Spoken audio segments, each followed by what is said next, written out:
Hello, hello. We are live with Behind the Design with Daniel Persson and Brandon Gallagher, OPEX coaches, here to deliver the goods. We have actually a special treat today. Typically, what these guys do is break down, well, what's going on behind the actual design, behind the programming, the coaching of the people and not the program, although we do show you a lot of really cool programming elements. But today, we have a special treat because Daniel this past weekend spoke at Coaches Congress in Sweden with what I'm sure is hundreds, maybe even close to 1,000 coaches participating. He'll have to fill you in on the details there because I have not been to the event in a couple years. But it's a spectacular event that is also hosted by another OPEX coach, Henrik, where he brings coaches from all over the world really together for a weekend to really just help them level up their careers and get inspiration from coaches who are doing things right and winning in the game. And it was awesome to be able to have Daniel there and representing not only himself and his coaching business, but also the OPEX community and the CoachRX community as well. So without further ado, I will kick it off to the guys, and you guys are in for a treat. Of course, questions are open wherever you are watching. We are streaming live primarily on YouTube, but we are also on LinkedIn and Facebook. So feel free to jump in with questions there, and I will pass those to the guys. Beautiful. Cool. Yeah. As kind of said, I did this presentation at Coaches Congress this weekend, and just want to start off by saying, if you take the craft of coaching seriously and thinking about going to the Coaches Congress, just do it. It's an amazing place with like-minded coaches that just want to take this profession and this craft to the next level. And so I highly recommend it if you're thinking about going. Go to Coaches Congress. It's a great place to be. And I spoke about what freedom means to me and my journey into individual design. And a lot of coaches that I've met want freedom, and freedom to coach people they care about and coach in a way that makes sense or matters to them, as well as coaching something they believe in. And it can be tough to figure that out. I'm far from done, but I'll share 3 principles that changed everything for me when it comes to building freedom, because that's also something I believe. Freedom isn't found, it's built. Yeah, we'll go through it. And Brandon, whenever you have questions or insights, just let me know. Yeah, well, I think just to even start, I think this idea is really important, because I think, freedom in coaching isn't always monetarily based. I think also one of the things you said is coaching people you want to coach, having a lifestyle around coaching that you want to have. Because I think a lot of people, again, this is something I've been harping on for a while, because I think in my upbringing in coaching, any sort of situation I've been in where I was learning about coaching, it's always been about money and how to make money.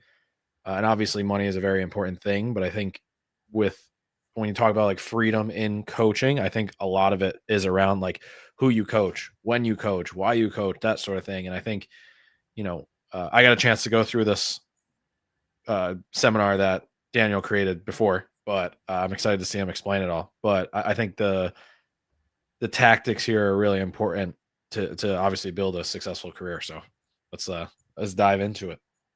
Yeah, and a lot of coaches or individuals usually choose the path of coaching, not only, as you said, to make a lot of money. It's more, there's another addition to it. So you want to be proud, or you're passionate about the value creation. It's just not some value creation which will give you money.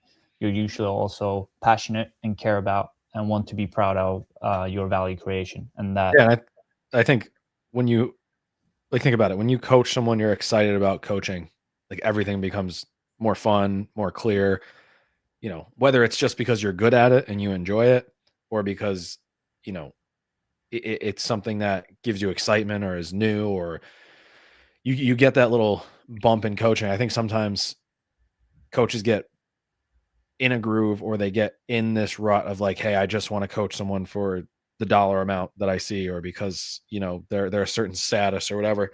And it's not always enjoyable. And I think that's a big piece to the puzzle that you have to kind of learn who to say no to, who to say yes to, who to give your time to, who not to give your time to. And I think, you know, yeah, I mean, not you know, just to me, it's so important to think about that. And that's why with everything I talk about, I try to stay away from the monetary aspects. I just think everybody, like, it's just been so overplayed to the point where it's like, you know, obviously it matters to build your life, but this stuff like gets you to where you want to be to ever even sniff success on that end of it, you know?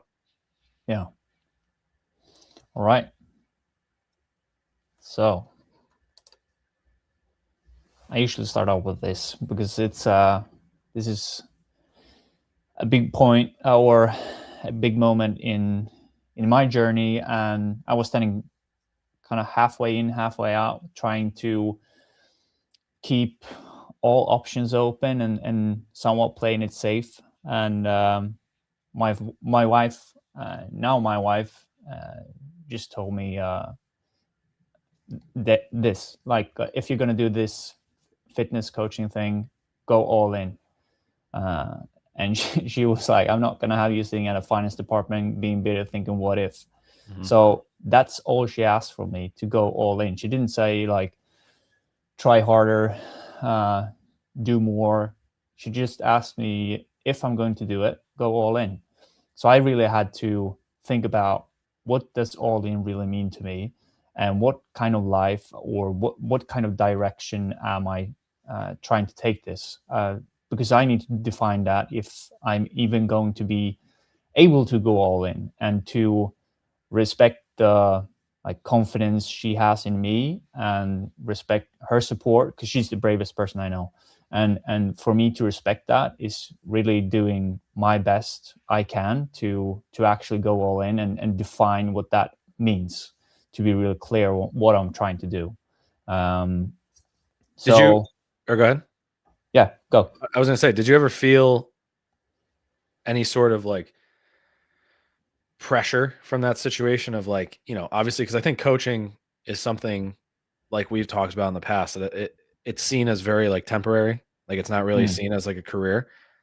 And I think in relationships sometimes you can kind of get to that point where someone's like, hey, you know, I want to, you know, take that next step, or whatever it might be, and you're doing something that some people look at as like a short-term thing. Did you ever feel that sort of pressure to be like, hey, I have to step away from coaching if I want to have like a quote unquote real job? Or were you always, even like with someone like this who seems, you know, even with this quote, very supportive of it, I think that's something that a lot of people struggle with, and because coaching can take time to really build it up, and you have to have people around you that are supportive, you know?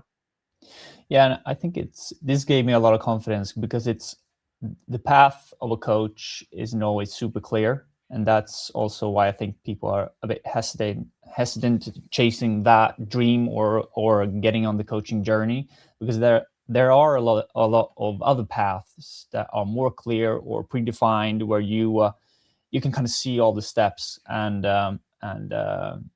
you can't always do that with coaching. It's you need to really put a lot of effort in, and also you just need to keep going and keep trying until you and it comes back to the thing with passion as well.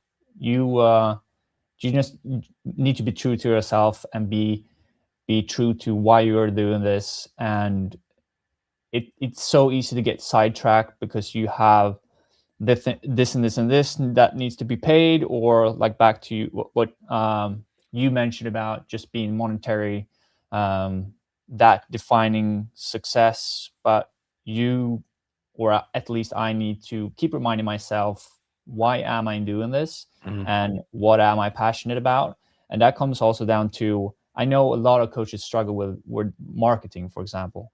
Yeah. One thing that the best marketing tip that I can have is just coach people you care about, and do the version of coaching that you really, really care about, because that's going to show, and that's going to be the best marketing piece you'll ever have.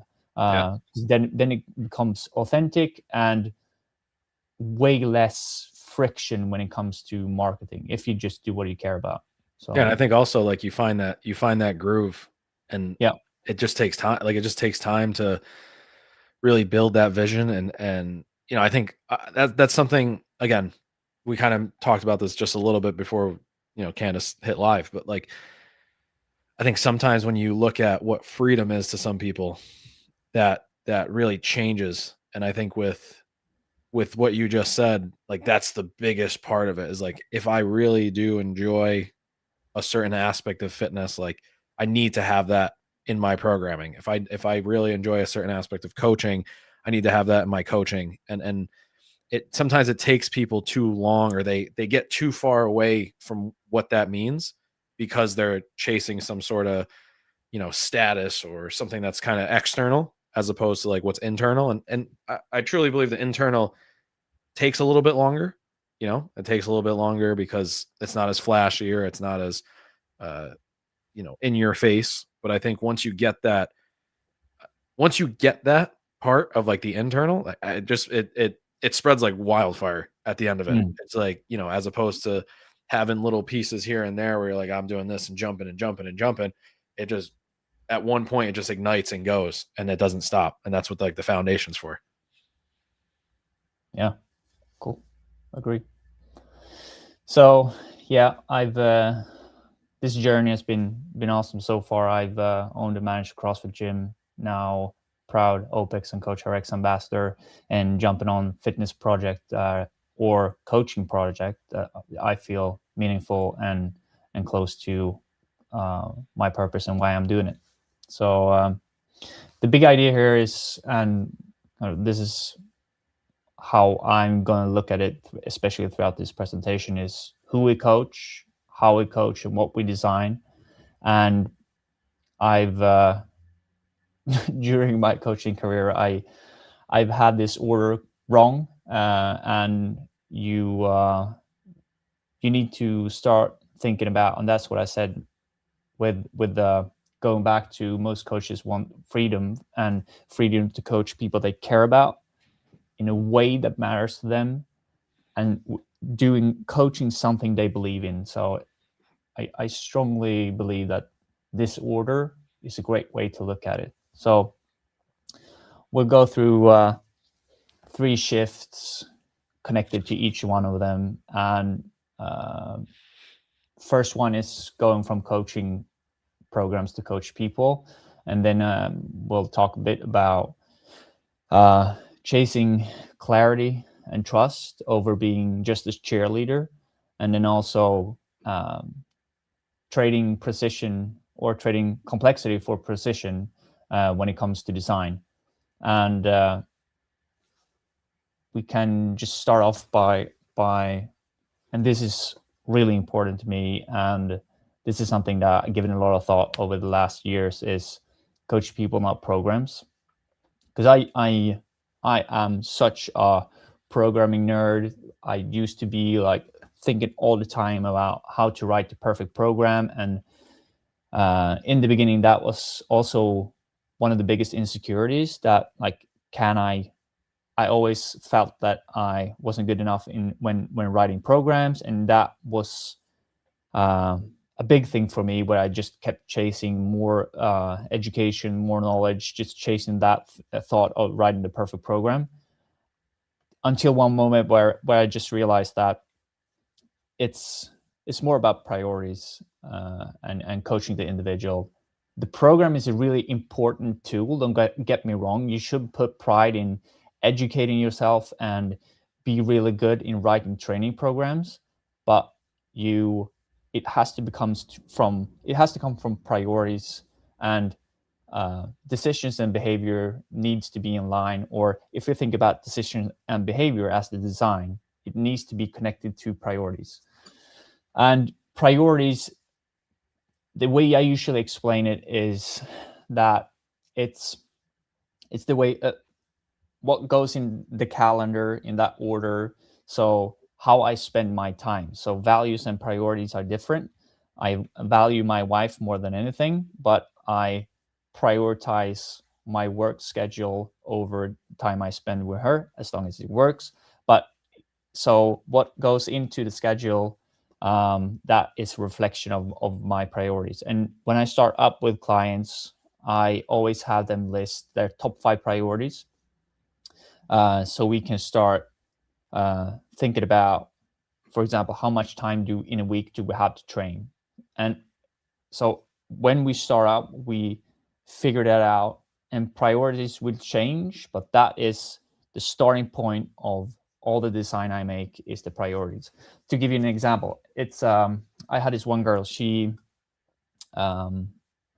had problems with headache and other health issues, and she came to me and we sat down, did an intro consultation and all that, and fast forward a couple of weeks, she found strength training. She loved going to the gym and fell in love with strength training, and we started off with 2 sessions a week, and quite quickly she went up to 3 sessions a week. Everything good. Health markers went up, headache went away, and then like late spring, I saw that compliance started dropping. And before, I would probably on the next coaching call sit down with her and like explain to her that, can you see how trying to motivate her getting back on track? Like, can you see all the benefits you got from doing the strength training? Can you you gain all this and this and this? And I probably get her back once or twice into the program. But now I just, as soon as compliance drops, I sit down with my clients and we go back to the discussion about priorities, maybe listing top 5 priorities, redoing the scheduling exercise. But what usually comes up is that priorities has changed. And with her, she mentioned during the discussion, she really wants to be outside. and you can't blame her. In Sweden, we're not spoiled with sunlight. So at that time of the year, people usually want to be outside. So I asked her, like, okay, so what kind of movement do you like to do outside? Is there any form of fitness or exercise you like to do? And she was like, yeah, I really enjoy mountain biking. I was like, okay, cool. Do you want me to put like more open format mountain biking sessions in, or do you want me to build a progression around mountain biking? And she was like, that's the thing I love about being in the gym. It was really cool with progressions and having a clear structure.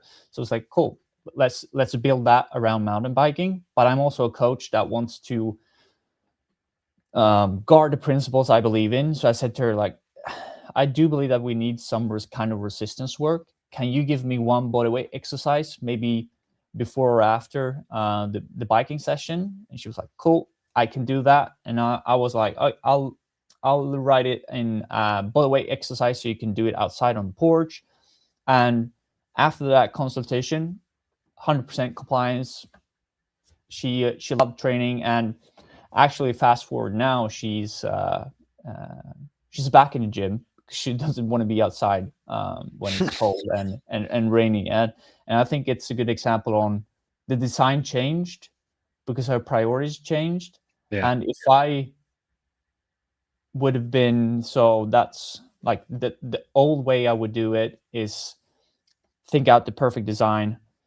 And whenever compliance drops, I try to motivate more, maybe visit discipline, or because like when friction shows up, I think that's the popular way to go is try to treat that friction within your behavior or decisions with discipline or motivation. I want to throw something in a second too, but go ahead. Yeah, well, and the way I do it now is just revisit priorities, adjust design, and restore momentum. Not saying that I'm not trying to motivate my clients, but I want to make sure that what we do is always aligned when decisions and behavior are aligned with priorities. So yeah, go ahead. Well, I want to ask, because like, I think to me, the most important part of getting to work with somebody or starting to work with somebody is like this exactly. It's the priorities, because, and I always like how you said it, where you coach people, not programs. And I think people get caught up, coaches especially, we get caught up on the actual program design and we want it to work out perfectly, right? But I think, and I guess this is a question to you and then like a statement kind of after, but I find when I let people decide or tell me what their priorities are, it almost starts off unaligned most of the time, because I don't think people are fully aware of like where their priorities lie actually in their life. I think everybody's got the ideal, like, these are my 5 priorities, like, these are the most important things in my life. And then you actually look at, like, on a daily basis, what are they making time for? And those are their priorities, right? And those are the things that are, whether it's because they're unaware or whether it's because they just aren't conscious of it, or just that's where they're at in their life. I tend to find people are very unaligned with what their priorities actually are in life. So I guess my question is do you ever find that when you're starting it off with people like telling you what their priorities are, that there's some friction there? And then also, I guess my statement after is that, like, once you figure that out, like, in my mind, if you can really target the priorities of an individual, like currently where they're at and where they want to go, then that's where the program gets built. And it's literally just around that. And because I think that story is a great example. Sometimes with coaching, it's not as simple as like the sets and reps, right? It's not like we wish it could be, because that'd be super simple, but it really might be like, hey, someone wants to go outside, someone's got something going on, someone, is just struggling at the moment. And I think that coaching, being stuck on a program, right, instead of actually coaching, limits you, and almost like it puts a barrier around fitness. And I think, in my opinion, fitness has no limits. Like, it's movement at the end of the day. And if we as coaches limit ourselves to like a specific program that we have to write to find success, then we're doing a disservice to the actual client. We're doing a disservice to ourselves in regards to like how we can actually progress someone. So I kind of threw a lot at you, but like my first question, the priorities question, do you find friction in that? And then, I guess, like I said, the rest of it was more of a statement.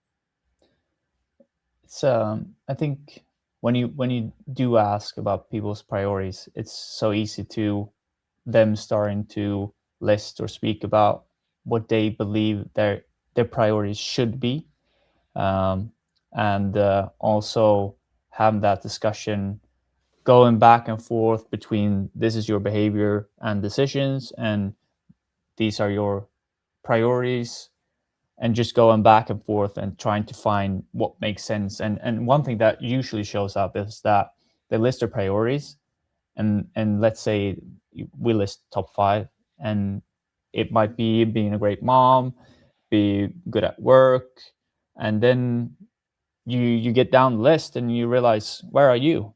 You're not Mhm. on this list, like your health. Or um, so I never value or think any priorities are good or bad. We just need to stay in the discussion until we feel that this is actually true, and Yeah. not just because you think I sh- you think that I think that you should have these priorities. Yeah. They're Yeah. up I to think you. that's the biggest part. It's like they answer as in, it's like I'm trying to impress the person in front of me. And like I think that's a Yeah. big part of coaching too. You ask, how's your nutrition? What are your priorities? Oh, I eat healthy. I eat healthy. And then you're like, okay, well, show me. And that's like, well, I didn't eat healthy this day or this day or this day, but I definitely eat healthy. And you start to actually like look into it, and you see the struggles. Yeah, 100%. And I think that's just, you know, us as coaches, and for you too, where it's like we have to get better at sensing that. And I think for me, one of the things that I've done is kind of just asking what their day looks like. Because I think for me, if you actually just look at their schedule, for the most part, they're going to tell you what their priorities are. You know what I mean? Like if you see what Yeah. they're making time for, then that's where a lot of their focus lies. And like I said, I was curious because I really enjoy the way that you talk about it. And I was just, because I know I've heard you say this a couple times, like you allow the person to kind of tell you that. And sometimes for me, it almost, I find out more often than not when someone tells me their priorities, they're almost like misaligned with themselves, and which makes it obviously difficult for me. So that's why I was curious. And also stay with the question why, and not in a judging way, but Yeah. if they mention something that is a priority, ask why, and Yeah. then they might give you a reason, and there might be a reason behind that and behind that. So if you're not sure how to figure that out as a coach, to have that discussion about what, like, go deep into priorities, just keep asking why, and not in a judgmental way, or just be curious about their priorities, and then it will unfold such a powerful discussion. So that's my tip to any coach. Is like, if you trying to figure out where to start the discussion about priorities, have them list their priorities, and then just ask why, and try to find out why this means anything to them. So yeah, and think about the door it opens for you, like with the story you gave, the door it opens for you as a coach to have that experience, to be like, hey, like maybe it's not the gym, like maybe it's not what I'm doing, it's literally just this person needs something else, and Yep. now you have the experience and ability to take them where they need to be, regardless of, you know, the tools you have at your disposal for that. So we did this exercise, but it's a nice one, where you write down your top 5 priorities. And I think if you look at yourself as a coach, you can do this from the perspective of you looking at your days and your craft. And if you because what I usually find is that when I start pushing things around in my schedule, or I feel friction, I sit down and redo the priority exercise and rescheduling exercise again, because usually a project or a commitment has showed up, and then it start pushing on things in my schedule. So I don't blame like discipline or anything like that. I try to, as soon as I start pushing things around, or my schedule feels heavy, or I feel friction, I try to again go back to priorities and kind of redo the scheduling exercise. And that's usually what it takes to get me back into the groove in my workday. Next up, so I did write going from being a cheerleader to clarity, and this is on the topic of how I like to use systems in combination, or to enhance the coach-client relationship, because we are exposed to so many tools and technology and anything that can help us to streamline, make our workflow more effective. But I try to look at it through 2 things, and that is clarity and presence, because I believe that clarity builds trust and presence builds connection, and you need both. So to what I mean by that, if I'm working with a client, let's take session feedback. That's a system I rely on. So it doesn't have to be technology, or it can be anything really, a system you rely on in your workflow. How can I use that to create clarity? And also, it can't take away from presence, or vice versa. So any system I use in my coaching practice has to improve clarity or presence, or both, but it can't take away on another. So if we take session feedback, for example, that's a system I rely on.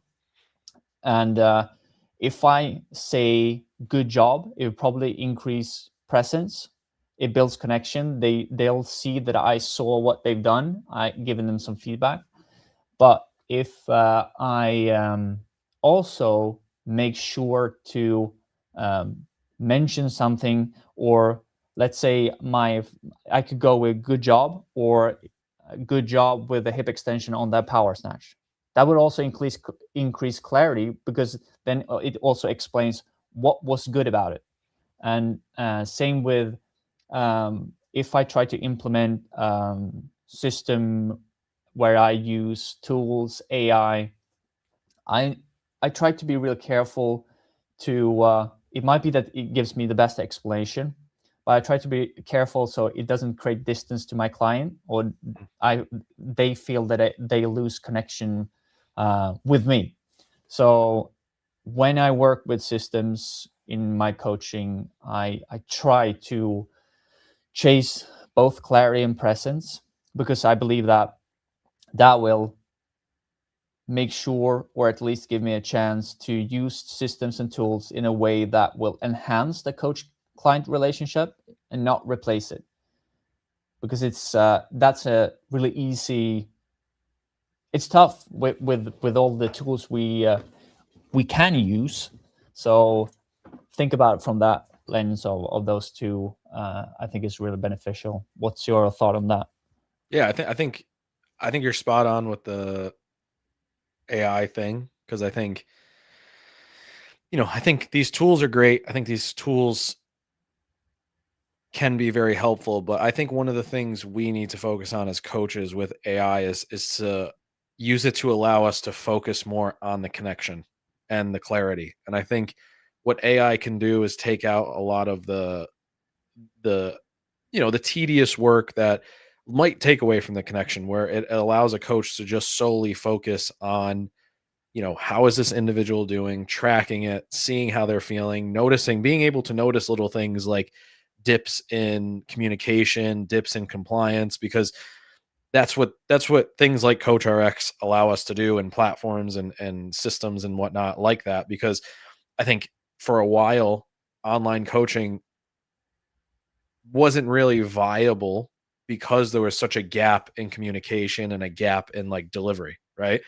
But I think nowadays more than ever, it's the systems, the communication and the delivery has been streamlined, that it's like so apparent that it it, it lacks the things that we need, like you have here, trust and connection. And I think it's hard to kind of display that when you have something thinking for you, or responding for you, or answering for you, or helping you kind of get through these pieces. Because yes, in theory, you could probably coach 20 more people if you had a system that was built around AI, right? But in those 20 people, are you going to remember their name? Are you going to actually be able to know every single thing that you need to know about that individual, so that one, they get the results they need, and two, they're actually enjoying the process and learning about you as well as you learning about them. So I think that the system should stop at like that coach client relationship, right? Like the one of the things you mentioned as well, and I think this is another thing as well. It doesn't take much to build that connection, and I think nowadays people more than ever want that connection, where it's as simple as, hey, like, great job, and that hip extension looked really good, like that. I don't think people understand how valuable that a comment like that can be to somebody who's online and doesn't see a person face to face, to know like, hey, this person is watching me. I know they are, right? Whereas like an AI response of, you lifted X amount of pounds today, here's a number that tells you, like, it's cool, it gets to, you get some information from it, but like that, to me, that relationship is what's most important, especially in the online space. And one of the things I mentioned before was like, I think Daniel being totally online, like this stuff needs to be so clear and so clean to progress it, right? Whereas like me in person with most of my clients, I have some wiggle room on that, where it's like I can have conversation. I can ask like, yo, how was your day? How's your daughter doing? How's your son doing? How's the family? How was that thing this weekend? You can still ask that, right? But when you have an hour with somebody, there's a lot more conversation to be had, and that relationship can be built in a different way. Whereas like here in this online space, clarity, like Daniel said, is as simple as adding a little comment, or presence is just taking the time to read what they write and taking the time to absorb it, and not just be like, oh, check, check, check, check, done. Check, check, check, check, done. Right. And I think that kind of brings us back to like knowing that foundation and keeping it here. Because when you start to get too far from the foundation, you get lost and you kind of get confused, and you're on this path of just kind of going out just to do things. Yeah. So I think like they're helpful. Obviously, a lot of these tools are helpful and they're helping us progress at a very rapid rate. But I think we have to stay focused and use them only when absolutely necessary and for the right reasons. And not just saying this because I'm an OPEX ambassador, but I think that's a quite unique combination with where you have the education piece as well as a really good platform built by coaches that know coaching, because then you have the principles and education, and you have the system where it can live and where you can do the craft of coaching. Because if you wouldn't have one or the other, let's say you would have Coach RX and this great system where you have lots and lots of features that will help you deliver a top class online coaching, but you wouldn't have the principles and education to know how to use it. Or if you have the education and all the great principles and everything you learn in the OPEX method, but you don't have a place where you can express it.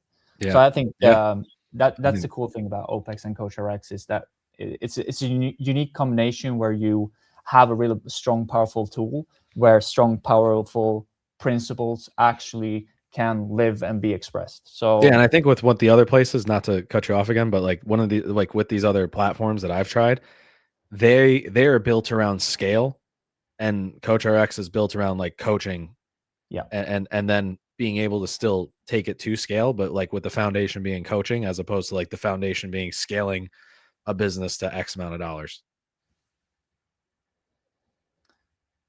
So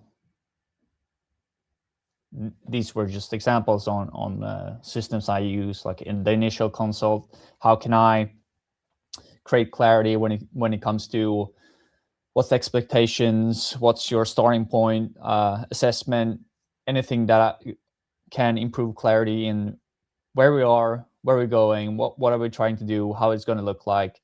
But it's also important to keep in mind connecting with the client, get to know them, as well as in the monthly consultations or coaching calls. Ask about their life.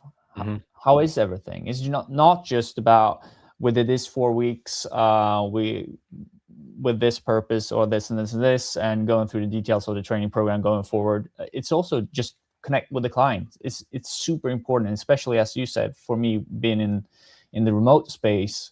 Take any chance you can get to ask personal stuff, just to make sure to connect as well as create clarity. And I gave the example of the session feedback.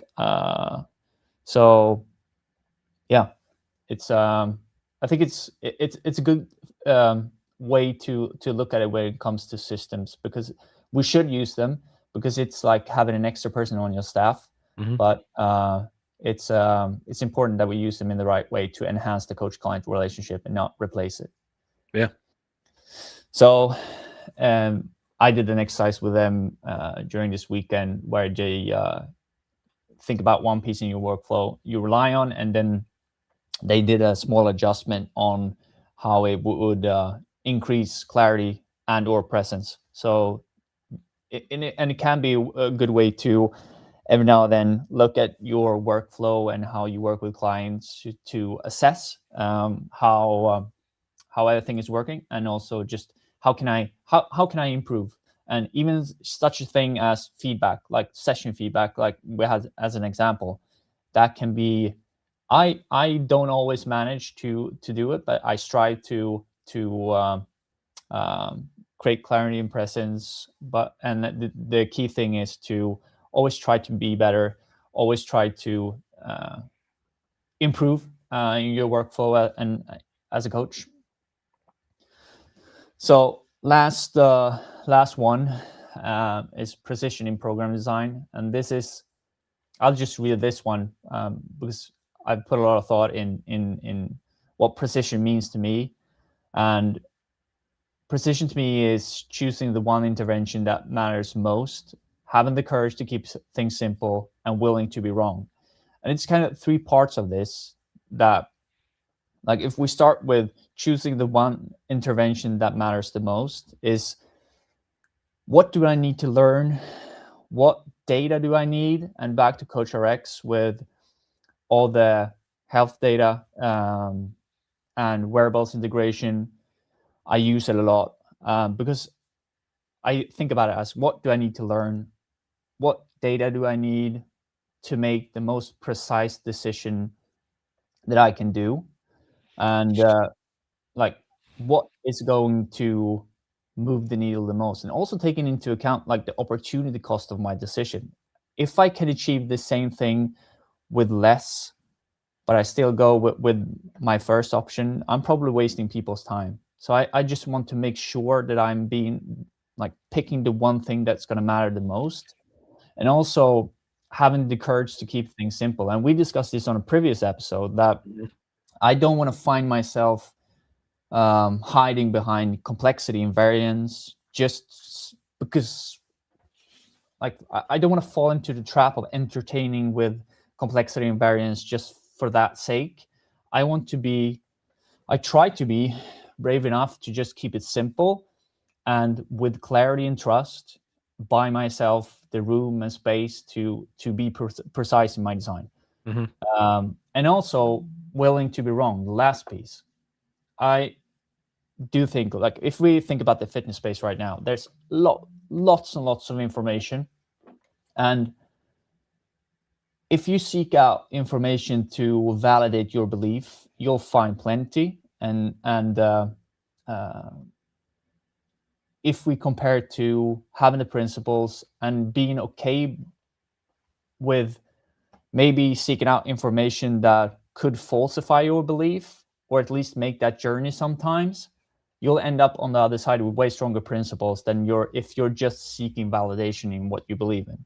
So willing to be wrong and also being okay with that.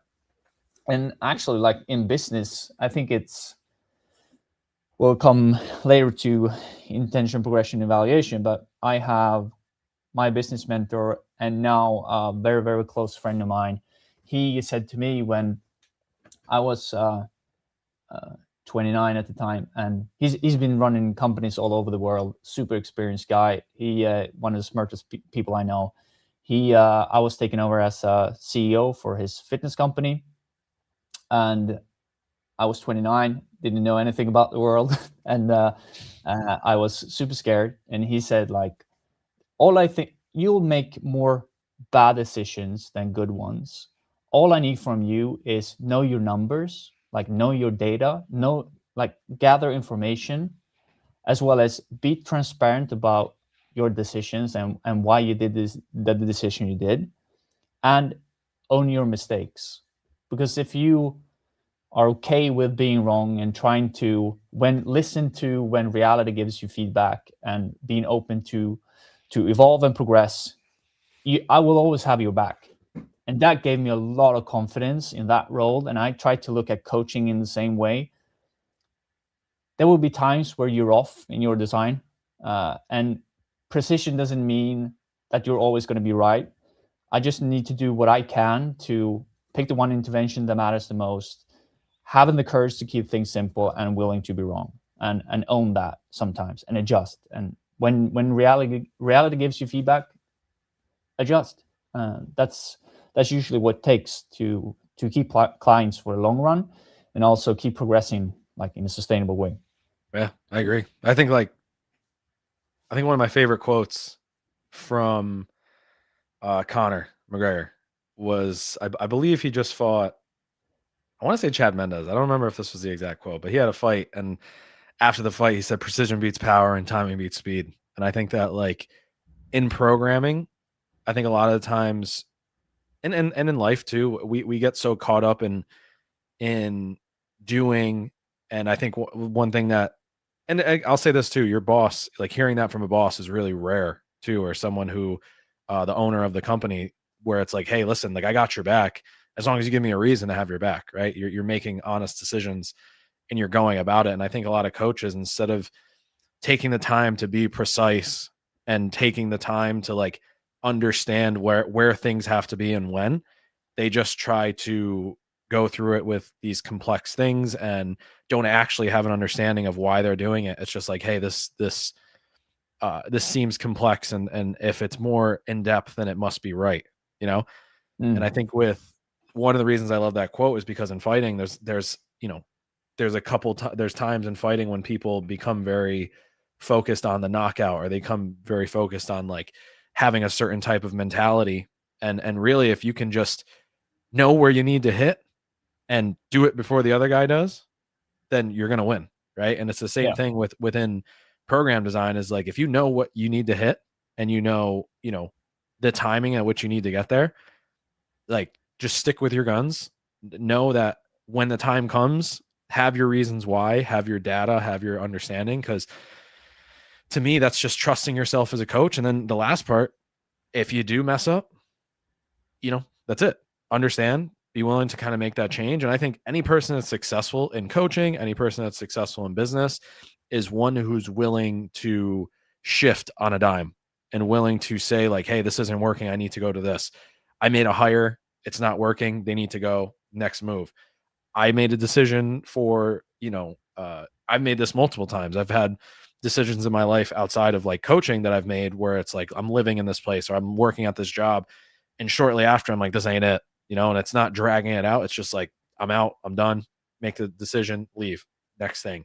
And I think that's where, you, especially in coaching, you find success where it's like, hey, this is working. I'm seeing the results. This is why I'm seeing it. But also knowing like there may be another answer out there, but having the ability to go find it, understand why, come back, have the foundation to say whether it does work or not. And then, like you said, just willing to, if I'm wrong, I'm wrong. And I'll make the decision, from that.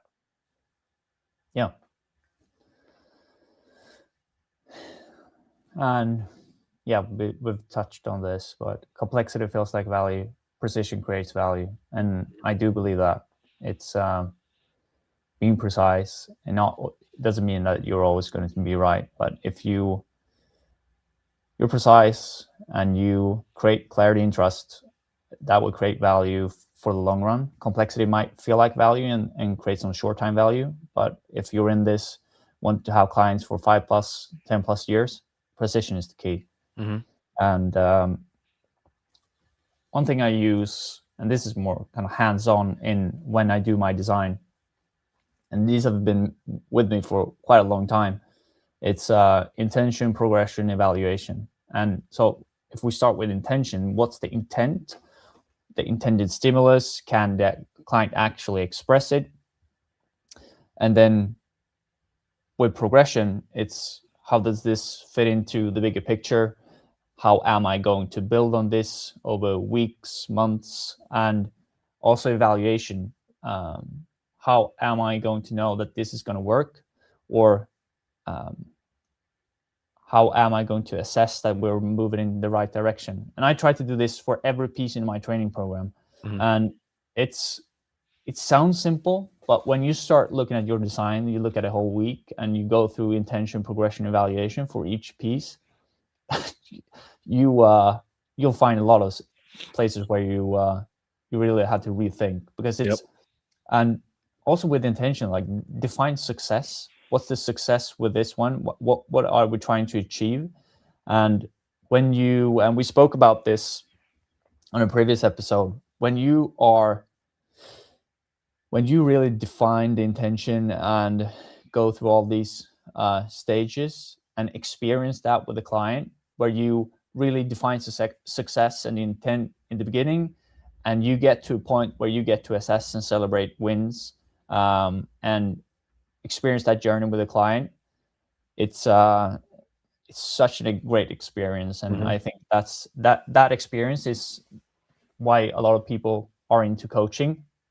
But sometimes it gets lost along the way, where you just try to, if it's getting hours in or coaching more, that clarity gets lost, and it gets more of a blur. Whereas if you try to be clear and go through whatever system or you have to make sure that you're precise, this is mine, but there's other ways. I think it's so valuable, so you can have that experience with the client. Yeah, and I think having that experience,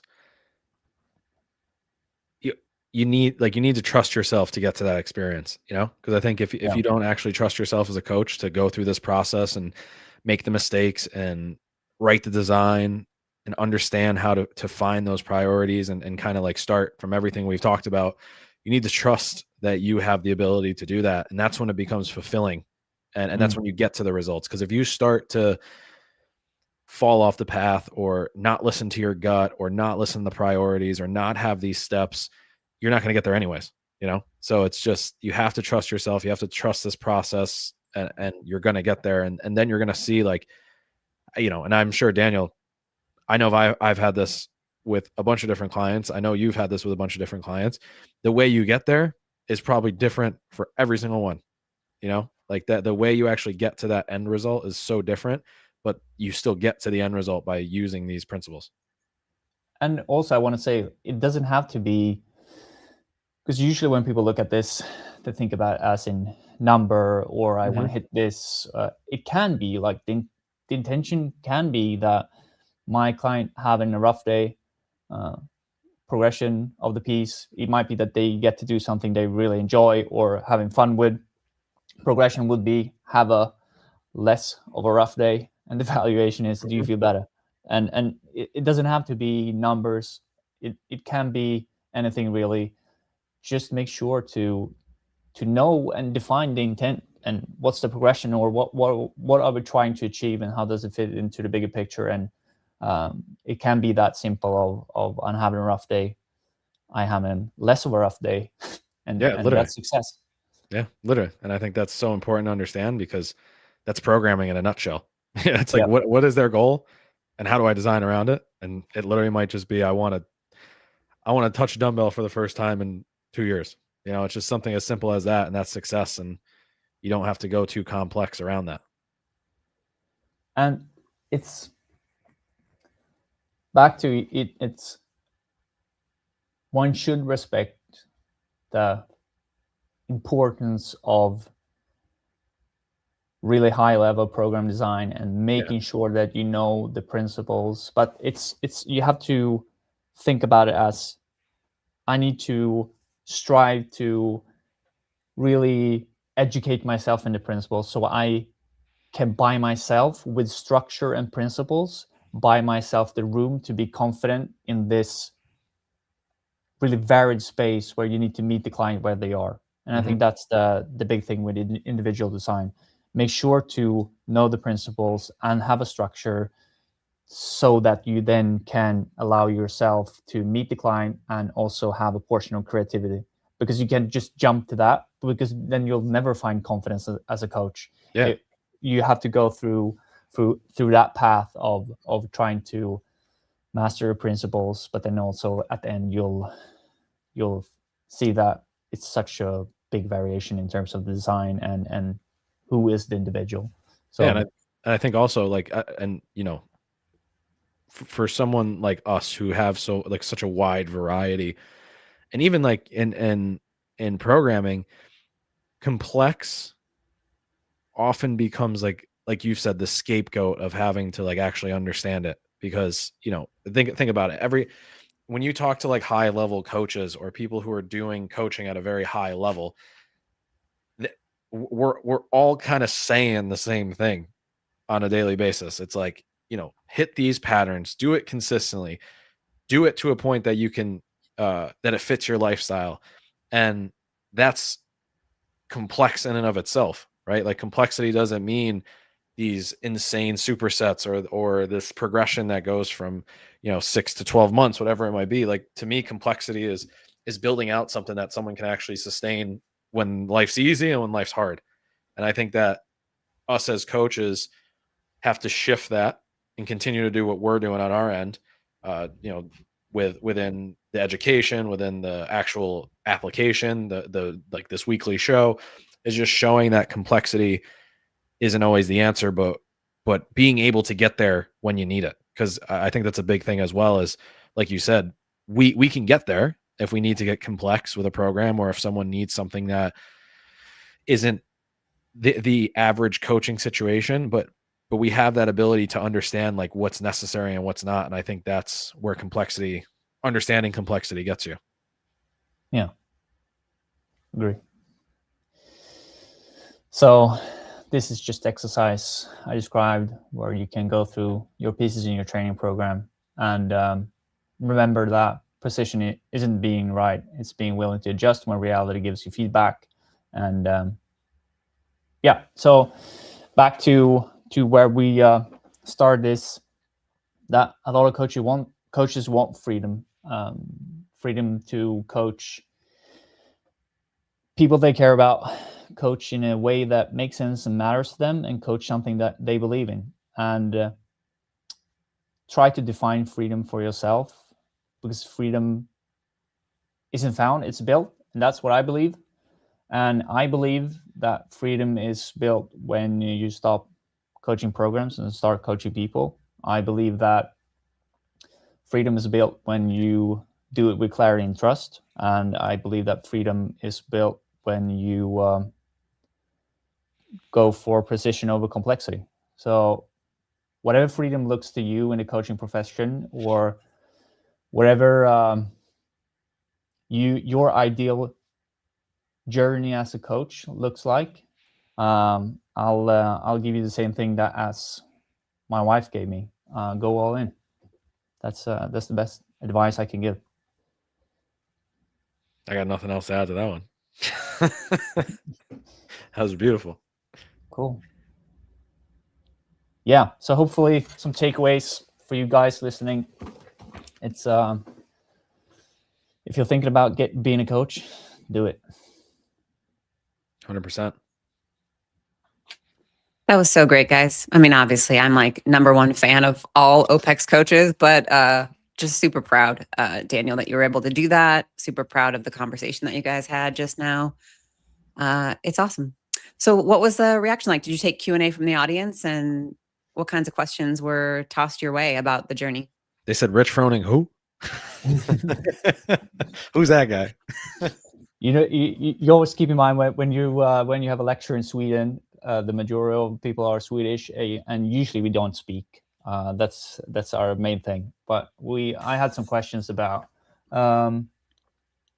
pricing was one that came up, and we had a discussion about how to set the price, and this is a really tricky one. But one key thing I do believe, and going back to what I said about marketing, being passionate and proud about your value creation is the best starting point when you go to pricing.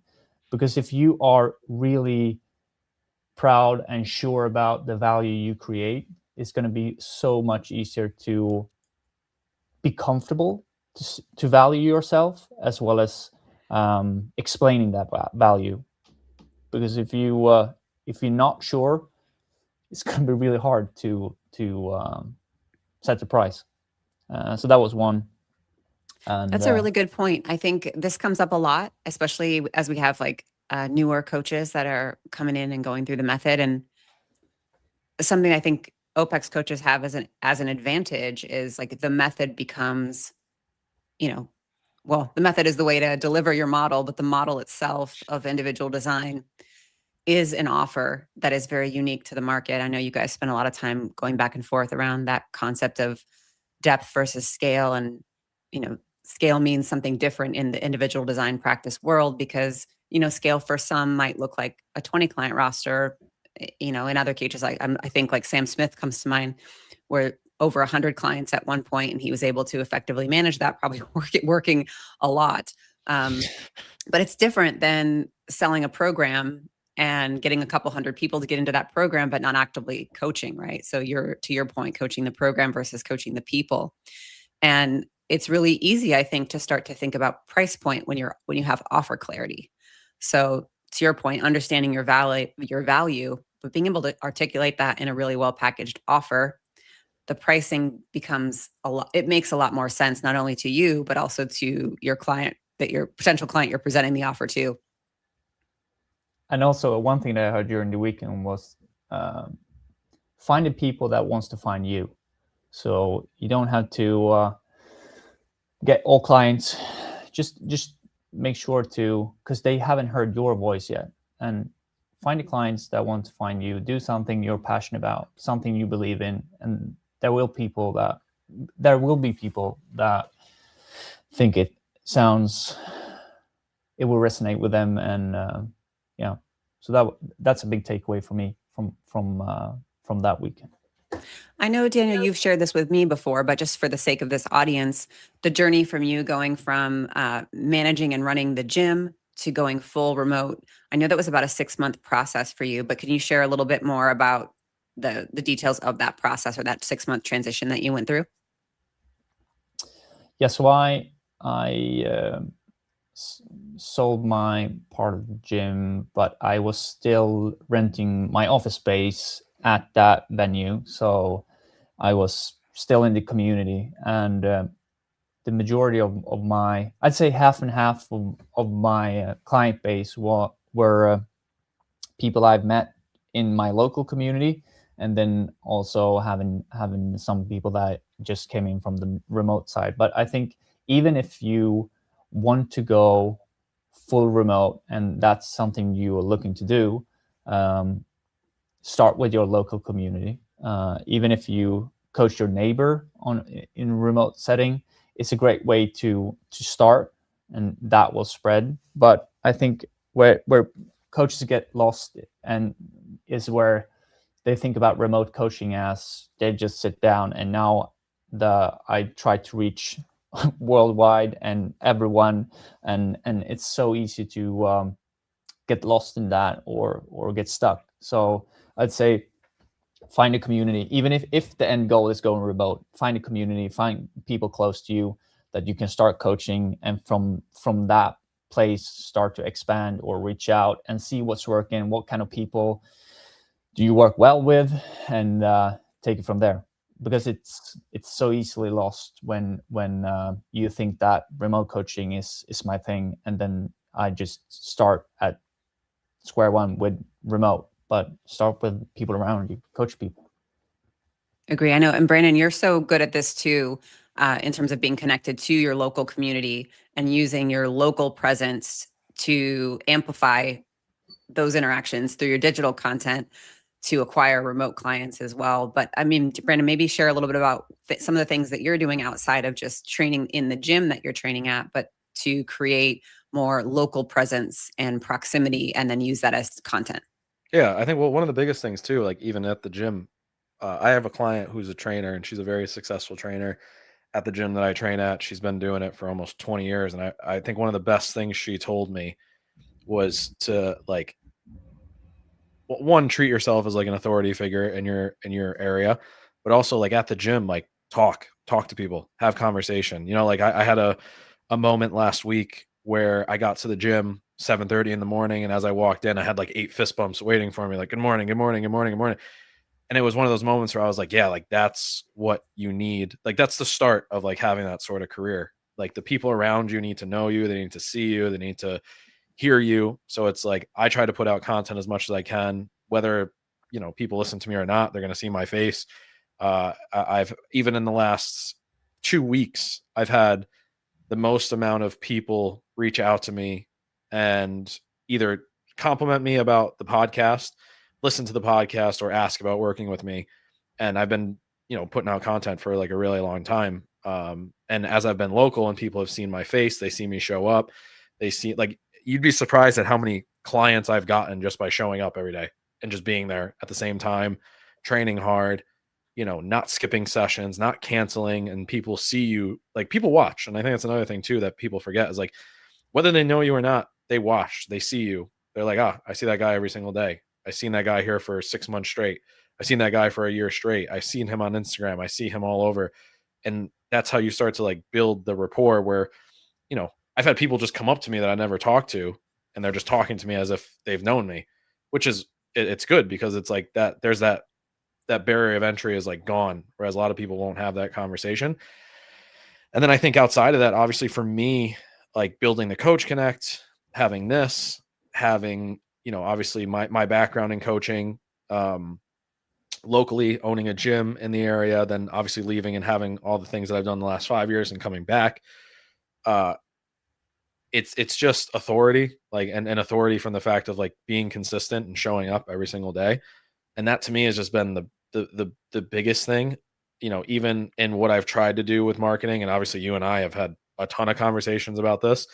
The best thing that I found is just showing up, be consistent, get in front of people, have conversations, and just show them that's what you do. Because I think more than anything, people want someone who's like about it. You know what I mean? And and everybody can talk about it, and a lot of people do talk about it, but when it actually comes down to it, who's there, you know? And I think at the end of the day, I've always made it so I'm there, and I'm not going anywhere, you know? So I think that's the biggest thing for me. Yeah, I love that you said that you've been creating content for a couple of years and you're just starting to feel the payoff of that, because it is like investment, right? It compounds.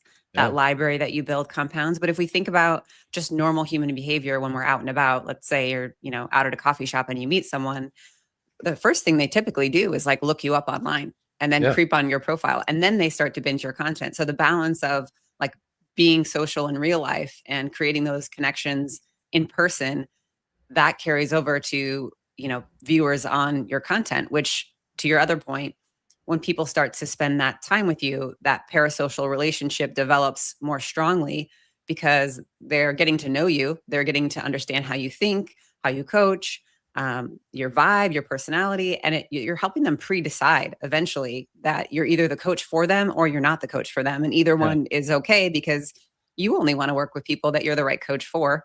Yeah. But yeah, so many great points. Thank you guys so much for sharing that. I know we're right at time and I don't want to keep you well beyond, but just very, very valuable session. I'm sure the coaches that were live at Coaches Congress got so much out of this. And I hope for everyone listening that you'll enjoy. If you have questions, leave them in the comments below this video and we'll all three be keeping our eyes on it. Of course, we'll be back next week, but any words that you guys want to use to close out? I don't think so. I thought the presentation was great, Daniel. Thanks. Yeah. Go all in. Go all in, coaches. All right, guys. We'll see you next week. Thank you. See you.